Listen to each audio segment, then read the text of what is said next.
Prinsip pertama dari Rise Above the Crowd telah membuka jalan bagi Anda untuk rise hingga level tertinggi. Sementara prinsip kedua telah memungkinkan Anda bisa sampai di level itu. Di titik itu Anda mulai berkesimpulan, sudah ada perubahan nih, I am rising.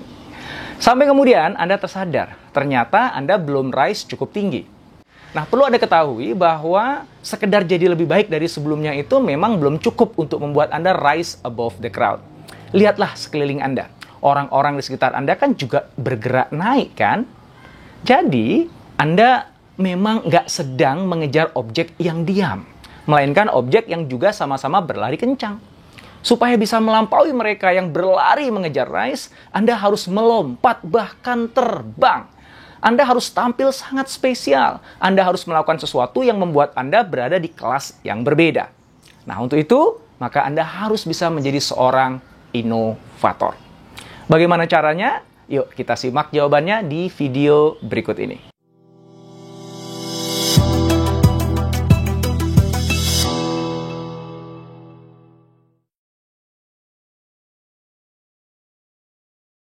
Sebelum kita mulai, silakan tekan tombol subscribe dan aktifkan notifikasinya ya, agar Anda bisa dapat pemberitahuan ketika video berikutnya tayang. Oke, inovator adalah seorang yang melakukan inovasi. Inovasi berasal dari kata innovatus atau innovare, yang artinya memperbaharui atau mengubah. Inovasi adalah bentuk penciptaan produk, jasa, atau proses yang lebih baik dan dimanfaatkan orang banyak karena mampu menghasilkan nilai tambah. Dengan demikian, seorang inovator adalah orang yang bisa menciptakan produk, jasa, atau proses yang lebih baik dan dapat dimanfaatkan orang banyak karena memang ada nilai tambahnya. Sebuah inovasi bukan hanya sekedar sesuatu yang berbeda atau sesuatu yang baru, melainkan sesuatu itu harus memberi nilai tambah sehingga dimanfaatkan banyak orang pada kehidupan mereka. Itulah yang membuat inovasi berbeda dari invention atau penemuan. Karena tidak semua penemuan bisa memberi nilai tambah sehingga dimanfaatkan oleh orang banyak. Inovasi bukan hanya tentang teknologi. Scott Anthony, seorang konsultan inovasi dari Innosight, mengatakan bahwa inovasi juga bisa berupa penyelesaian masalah lama dengan cara-cara baru. Dulu yang namanya bekerja sebagai karyawan itu harus selalu ngantor. Dulu yang namanya jualan itu harus keluar rumah dan jalan-jalan. Sampai akhirnya ada orang yang melakukan dengan cara yang berbeda dan berhasil. Dia nggak ngantor, tapi menyelesaikan pekerjaannya cukup di rumah dengan mengoptimalkan internet. Dia nggak lagi jualan keliling, tapi jualan lewat online. Nilai tambahnya jadi tinggi, dan akhirnya semua mengadopsi cara baru tersebut. Nah, itulah inovasi. Dalam bukunya Purple Cow, Transform Your Business by Being Remarkable, Seth Godin menceritakan pengalamannya berkendara bersama keluarga di pedesaan Prancis. Mereka terkagum-kagum melihat ratusan sapi yang sedang berumput di tepi jalan. Pemandangan itu terlihat sempurna dan indah. Namun 20 menit kemudian mereka mulai bosan dan mengabaikan sapi-sapi tadi. Rombongan sapi lain kemudian terlihat nggak ada bedanya dengan rombongan sapi sebelumnya. Kebosanan mereka bisa hilang kalau kemudian mereka bisa menemukan seekor sapi berwarna ungu. Pasti mereka mau tuh berhenti, kemudian menghampiri sapi itu dan berupaya menyentuhnya. Lalu kalau perlu ya selfie lah dengan sapi dan menceritakan keunikan sapi tersebut pada semua orang melalui media sosial. Sapi itu pantas untuk rise above the crowd. Kemampuan Anda berinovasi akan membuat Anda jadi sapi ungu tadi. Anda akan tampil lebih menarik. Remarkable, kata Seth Godin. Sehingga Anda pantas diperhitungkan dan dibicarakan. Nilai diri Anda terdongkrak naik melampaui rekan-rekan yang sempurna dan indah tadi. Tapi ya cuman jadi sapi putih aja. Oleh karenanya, lihatlah ke sekeliling Anda. Seberapa berbeda sih Anda dibandingkan orang lain? Apakah perbedaan itu memiliki nilai yang lebih tinggi?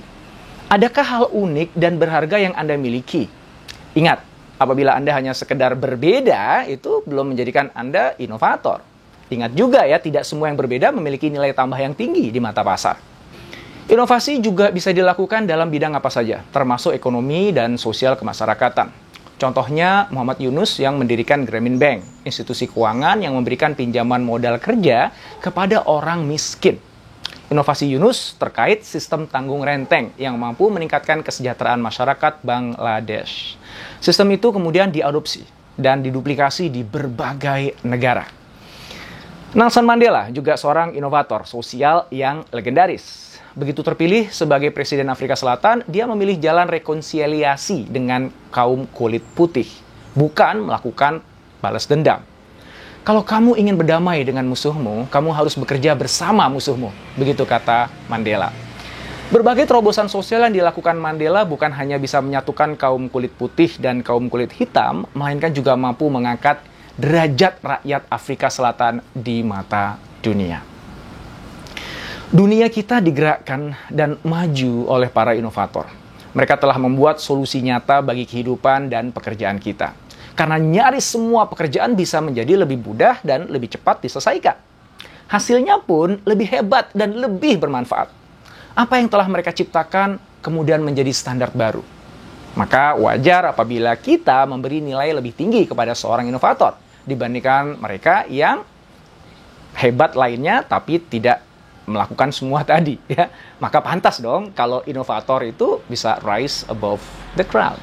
Maka untuk memastikan Anda bisa benar-benar rise, jangan sekedar berusaha untuk menjadi orang hebat, melainkan berusahalah menjadi seorang inovator. Ketika orang-orang di sekitar Anda berlari kencang, Anda perlu melompat, bahkan terbang. Tunjukkan Anda punya sesuatu yang spesial dan sangat berharga bagi pasar. Atau sesuatu yang hanya Anda yang mampu melakukannya. Sesuatu yang menjadi solusi dan membuat kehidupan maupun pekerjaan orang lain lebih hebat, lebih asik, dan lebih mudah.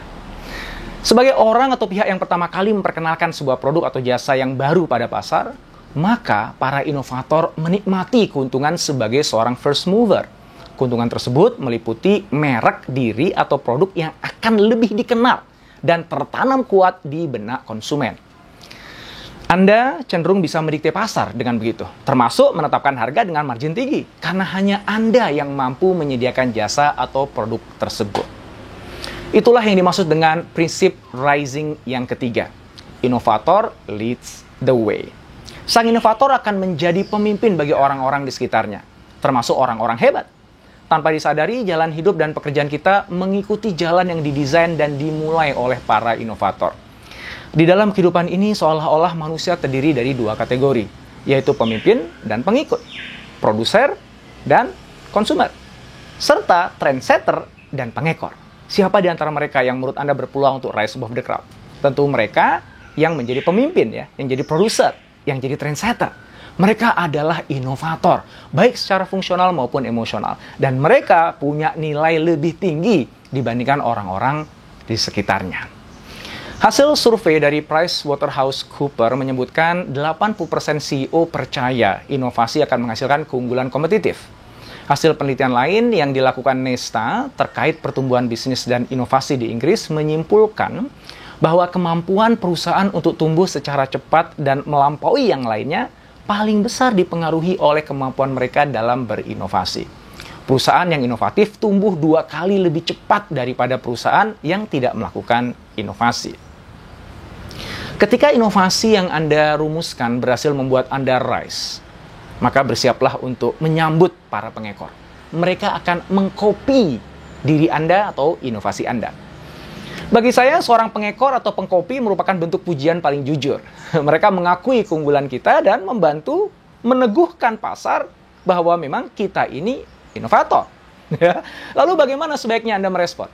Pertama, Anda nggak perlu khawatir, karena sebagai first mover, maka nama atau merek Anda sudah berada di top of mind para konsumen. Anda tetap memiliki nilai lebih dibandingkan si pengekor. Selain itu, konsumen bisa memilah ya, mana yang ori atau original, yang mana yang KW, yang tiruan ya. Dan barang ori itu akan selalu dihargai lebih mahal dibandingkan yang KW. Yang kedua, Anda perlu waspada. Jangan-jangan si pengekor lebih progresif loh. Dia bergerak lebih cepat memasuki pasar potensial yang belum sempat Anda garap. Bahkan bisa jadi dia pengekor cerdas. Dia upgrade produk atau jasa tiruannya dengan membuatnya lebih baik sesuai dengan kebutuhan pasar. Akhirnya perlahan tapi pasti dia mampu membuat pasar bergeser, lebih memilih produknya dibandingkan produk Anda. Ya, waspada ya, jangan sampai kecolongan. Itu sebabnya Anda harus terus bergerak dan nggak boleh berhenti berinovasi. Sewaktu Anda tahu bahwa banyak pengekor muncul, maka segeralah ciptakan inovasi baru. Tawarkan suatu produk baru yang punya nilai tambah lebih tinggi lagi. Ingat, ketika semua sapi berubah menjadi ungu, maka Anda tidak lagi berbeda. Kalau sama aja dengan yang lain, maka apa yang bisa membuat Anda jadi spesial? Apa penawaran baru yang bisa membuat Anda tetap rise above the crowd? Saya yakin Anda sudah mulai paham nih bahwa rising itu ada tingkatannya.